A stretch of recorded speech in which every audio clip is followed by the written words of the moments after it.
तो आज अपनी यात्रा में हम नए नियम के सबसे विवादास्पद बयानों में से एक की ओर बढ़ रहे हैं। हम अब रोमियो 6 में हैं और पौलुस यहाँ 14वीं आयत में लिखते हैं, तुम व्यवस्था के अधीन नहीं बल्कि अनुग्रह के अधीन हो। मैं आपको बताऊं, यह छोटा सा वाक्यांश ही विश्वासियों को एक दूसरे से अलग कर चुका है। इसने चर्चों को बीच से बांट दिया है।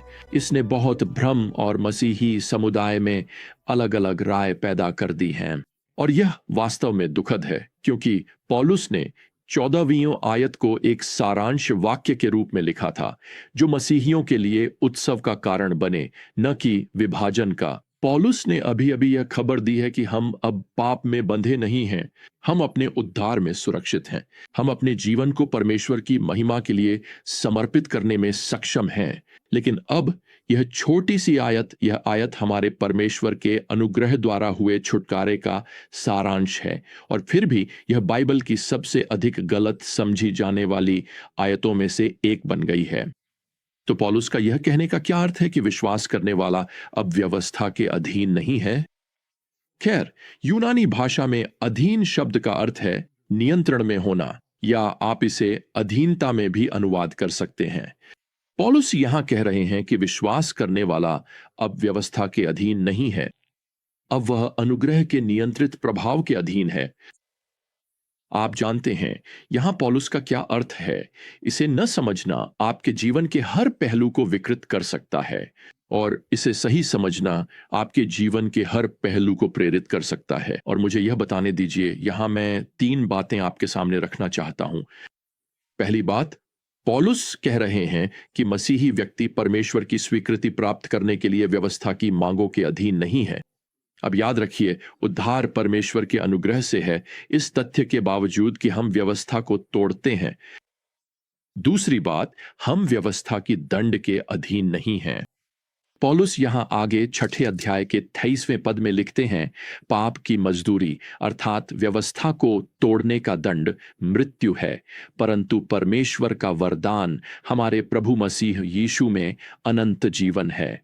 दूसरे शब्दों में, उद्धार एक उपहार है, और हर वह व्यक्ति जो इसे प्राप्त करता है उसने परमेश्वर की व्यवस्था को तोड़ा है। इसलिए उद्धार उन लोगों को नहीं दिया जाता जो नियमों की सूची या पूरी व्यवस्था को पूरी तरह से मान सकते हैं। यह उन लोगों को दिया जाता है जो उद्धारकर्ता के साथ संबंध चाहते हैं, अनुग्रह के द्वारा विश्वास के माध्यम से, जबकि उन्होंने व्यवस्था को तोड़ा है। अब इस पद को न समझ पाने के कारण बहुत से लोग एक कानूनीवादी जीवन जीने लगे हैं। वे अपनी सूची निकाल लेते हैं, उसे 2 बार जांचते हैं, यूं कहें, और इसी दौरान वे उस संबंध को खो देते हैं जो परमेश्वर के अनुग्रह से उन्हें स्वतंत्र रूप से दिया गया है। यहां मैं कानूनीवाद और अनुग्रह के बीच कुछ अंतर स्पष्ट करना चाहता हूं। पहला, कानूनीवाद का मानक हमेशा बाहरी होता है, अनुग्रह का मानक आंतरिक होता है। व्यवस्था बाहरी पालन से संबंधित है, खैर यही उसका कार्य है। और जितना अधिक हम व्यवस्था का पालन करते हैं, हमारा समाज उतना ही अधिक व्यवस्थित होगा, और वैसे ये एक अच्छी बात है। हालांकि यह केवल बाहरी व्यवस्था से ही संबंधित है, इसका अनुग्रह की उस शक्ति से कोई लेना देना नहीं है जो कि हृदय का विषय है। मैं इसे इस तरह से कहूंगा, आप बाहर सभी स्टॉप साइन पर रुक सकते हैं, आप अपना खाना मुंह बंद करके चबा सकते हैं, आप समय पर अपनी नौकरी पर पहुंच सकते हैं, आप अपने ऊपर अधिकार रखने वालों के सभी आदेशों का पालन कर सकते हैं, आप बाहरी रूप से एक आदर्श नागरिक हो सकते हैं और अंदर से अपने विचारों और इच्छाओं में पूरी तरह से मूर्ति पूजक और दुष्ट हो सकते हैं। दूसरी ओर, अनुग्रह अंदर से शुरू होता है। यह वहां काम करता है जहां केवल परमेश्वर ही देख सकता है, और वहीं वह हमारे विचारों, योजनाओं और दृष्टिकोणों को बदलने का कार्य करता है। देखिए, अनुग्रह अंदर से बाहर की ओर काम करता है। अब मैं यहां एक और बात कहना चाहता हूं। दूसरा, चूंकि कानूनीवाद का मानक बाहरी है, इसलिए यह स्वाभाविक है कि कानूनीवाद की नींव नियमों पर है, जबकि अनुग्रह की नींव संबंधों पर है। कानूनीवाद हमेशा छोटी छोटी बातों को ही बड़ा मुद्दा बनाएगा। यह हमेशा जीवन की गैर जरूरी बातों को बढ़ा चढ़ाकर पेश करता है, उन बातों को जो सेकंड ओपिनियंस नामक किताब में लिखी होती हैं। और मैं आपको बता दूं, ये किताब हमेशा से बेस्ट सेलर रही है, खासकर धार्मिक जगत में। कानूनीवाद का ध्यान बाहरी पालन पर होता है, अनुग्रह का ध्यान आंतरिक चरित्र पर होता है। देखिए, कानूनीवाद इस बात में ज्यादा रुचि रखता है कि लोग क्या करते हैं, अनुग्रह इस बात में ज्यादा रुचि रखता है कि लोग वास्तव में हैं कौन। और सच कहें तो हमें कानूनीवाद पसंद आता है क्योंकि यह ऐसे नियम बनाता है जो यह दिखाते हैं कि हम कितने अच्छे हैं जब हम उनका पालन करते हैं। अनुग्रह हमारे और परमेश्वर के बीच ऐसा संबंध बनाता है जो हमें दिखाता है कि परमेश्वर कितना अच्छा है। और वैसे यह कोई संयोग नहीं है कि इब्रानियों 4:16 में परमेश्वर के सिंहासन को अनुग्रह का सिंहासन कहा गया है। याद रखिए, आप उसके सिंहासन के पास साहस के साथ आ सकते हैं। क्यों? क्योंकि परमेश्वर अपने पुत्र के माध्यम से आपसे अनुग्रह में संबंध बनाएगा। अब मैं आपको कानूनीवाद और अनुग्रह के बीच तीसरा अंतर बताता हूं। कानूनीवाद का उद्देश्य है अनुरूपता, अनुग्रह का उद्देश्य है रूपांतरण। कानूनीवादी लोग, ऐसा लगता है कि उन्हें इस बात में सुकून मिलता है कि दूसरे लोग भी वही करते हैं या नहीं करते जो वे करते हैं या नहीं करते। वे छोटे छोटे गुट बना लेते हैं। जब वे ऐसे लोगों के बीच होते हैं जिनकी क्या करें और क्या ना करें की सूची एक जैसी होती है, तो वे खुद को सुरक्षित महसूस करते हैं। अब सच कहूं तो हम में से हर किसी ने जीवन के शुरुआती दौर में छोटे बच्चों के रूप में भी इस समस्या का सामना किया है। इसे साथियों का दबाव, पीयर प्रेशर कहा जाता है। यह आपके साथियों का वह दबाव है कि आप पहने, बातें करें, सोचें। अब कानूनीवाद साथियों के दबाव का ही वयस्क रूप है। लेकिन मैं आपको बताना चाहता हूं, यह कहीं अधिक खतरनाक है, क्योंकि यह नियमों की उस सूची के साथ परमेश्वर का नाम जोड़ देता है और आपके लिए यह तय करता है कि परमेश्वर को क्या प्रसन्न करता है। और यह इसलिए भी खतरनाक है क्योंकि यह बाहरी चीजों पर आधारित है। तो यह संभव है कि कोई व्यक्ति बाहर से तो नियमों का पालन करे, लेकिन अंदर से वास्तव में बदला ना हो। इसलिए कोई व्यक्ति डीकन बोर्ड का अध्यक्ष या मिशनरी सोसाइटी का नेता बन सकता है, क्योंकि वह बाहर से वह सब कुछ करता हुआ दिखता है जो उससे अपेक्षित है, और फिर भी उसी समय उसके अंदरूनी चरित्र में बाहरी दिखावे से बिल्कुल अलग बातें हो सकती हैं।